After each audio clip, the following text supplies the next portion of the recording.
তাদের জন্য আত্মার মাত্রা কামনা করছি এবং আপনাদের এই কমিটিতে গাফফার ভাইকে আমি বলছিলাম যে তাড়াতাড়ি করে রাজশাহীতে দেই করেন।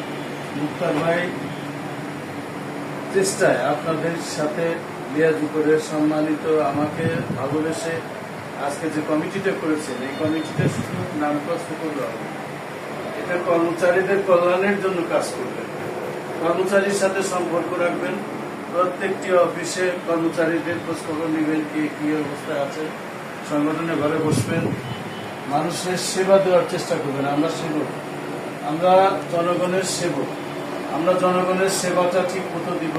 যে যেখানে দায়িত্ব পালন করি আমরা দায়িত্ব পালন করব। নবনির্বাচিত গণতান্ত্রিক সরকারের মাননীয় প্রধানমন্ত্রী তিনি দেশের পরিবর্তন চাচ্ছেন, দুর্নীতি মুক্ত একটি সমাজ ব্যবস্থা পরিবর্তন চাচ্ছেন। আমরা জনগণের সেবায় উন্নতি করার জন্য চেষ্টা করব এবং পাশাপাশি আমাদের যে মৌলিক অধিকার, আমাদের যে সমস্ত অধিকার থেকে বঞ্চিত লাঞ্ছিত এখনো আমরা আছি, আমরা আশা করব মাননীয় প্রধানমন্ত্রী পে কমিশন গঠন করেছেন, এই পে কমিশন নিয়ে বহু তালবাহানা চলছে, আজকেও অনেকে তালবাহানা করছেন।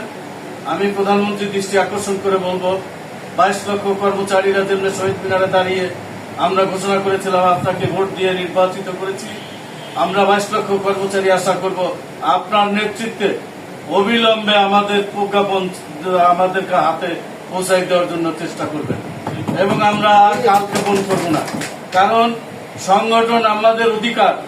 সংগঠন শহীদ রাষ্ট্রপতি জিয়াউর রহমান তিনি আমাদের অধিকার দিয়েছেন, 3 বারের প্রধানমন্ত্রী বেগম খালেদা জিয়া বহু আন্দোলন সংগ্রাম করেছি তার সাথে, তিনি আমাদের অনেক দাবি দেওয়া বাস্তবায়ন করে গেছেন। আজকে মাননীয় প্রধানমন্ত্রী আপনার কাছে বলতে চাই যে আমাদের পে কমিশনের প্রজ্ঞাপনটি নিয়ে যে তালবাহানা করছে এজন্য আপনার দুর্নাম হচ্ছে। আপনি ওয়াদা করেছেন, আপনার ওয়াদার উপরে বিশ্বাস করে 22 লক্ষ কর্মচারী ভোট দিয়ে আপনাকে নির্বাচিত করেছি। আমরা চাই কেউ তালবাহানা না শুনে অবিলম্বে শতভাগ পে কমিশন বাস্তবায়নের জন্য প্রজ্ঞাপনটি এই মাসের মধ্যে জারি করবেন। আর যদি তা না হয় তাহলে সারা বাংলাদেশে 22 লক্ষ কর্মচারী দীর্ঘ 11 বছর ক্ষুধার জ্বালা যে যন্ত্রণায় আসো কাতরাচ্ছে, এটার বহিঃপ্রকাশ আগামী দিনে আমরা সবাইকে ডেকে এটার জন্য ব্যবস্থা গ্রহণ করতে বাধ্য থাকবো। আমরা আশা করব সেই কাজটি যেন আমাদের না করতে হয়। নবনির্বাচিত সরকার তাকে আমরা সাহায্য সহযোগিতা করব। আমরা আমাদের গণতান্ত্রিক অধিকার আলাপ আলোচনার মাধ্যমে আমরা সেটা আদায় করব। আপনারা আজকে এখানে যারা আছেন রাজশাহীর সম্মানিত ব্যক্তি, আপনারা পারবেন রাজশাহীকে গড়ে তুলতে। অতীতের মতো আমরা যখন আন্দোলন করতাম, ঈদ বোনাস আন্দোলন, উৎসব বোনাস আন্দোলন, টাইম স্কেলের আন্দোলনের সময় আপনারা ঢাকায় 5টি বাস নিয়ে আপনারা রাজশাহী থেকে ঢাকায় এসেছিলেন। আমার মনে আছে সমস্ত আন্দোলনে আপনারা শরিক হয়েছিলেন। কাজ নাই মজুরি নাই আদেশ বাতিল করার সময় আপনারা সহযোগিতা করেছেন এবং তারপরে 74,000 চতুর্থ শ্রেণী কর্মচারী নিয়োগ হয়েছে। আমাদের দাবি আউটসোর্সিং বাতিল করে রাজস্ব খাতে নিয়োগ দিতে হবে। আমাদের দাবি 17-20 গ্রেড কর্মচারীদের জন্য রেশনিক ব্যবস্থা চালু করতে হবে।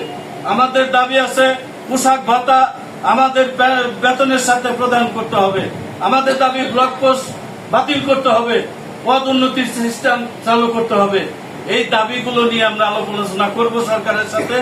আপনারা আমাদেরকে সহযোগিতা করবেন এবং আপনারাও সামনে নেতৃত্ব দিবেন।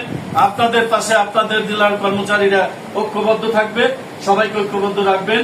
এই আশা ব্যক্ত করে কষ্ট করে এই আবহাওয়ার মধ্যে আপনারা এসেছেন, যেভাবে আজকে আপনাদেরকে বরণ করার সিদ্ধান্ত নিয়েছিল 17-20 কর্মচারী কেন্দ্রীয় কমিটি, আমি তো খুব অবাক হয়েছিলাম যে আজকে সেই অনুষ্ঠানটা হলে সারা বাংলার কর্মচারীরা দেখতে পারত, কিন্তু আবহাওয়ার কারণে পরিবেশের কারণে আজকে আমরা সেটা স্থগিত করতে বাধ্য হচ্ছি।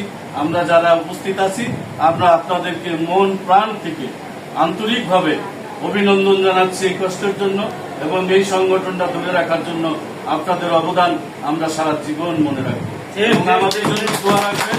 আপনাদের জন্য আমরা দোয়া করব। ভালো থাকুন, সুস্থ থাকুন, সুন্দর থাকুন। ধন্যবাদ সবাইকে। খোদা হাফেজ। বাংলাদেশ জিন্দাবাদ। সরকারি কর্মচারী জিন্দাবাদ। ধন্যবাদ।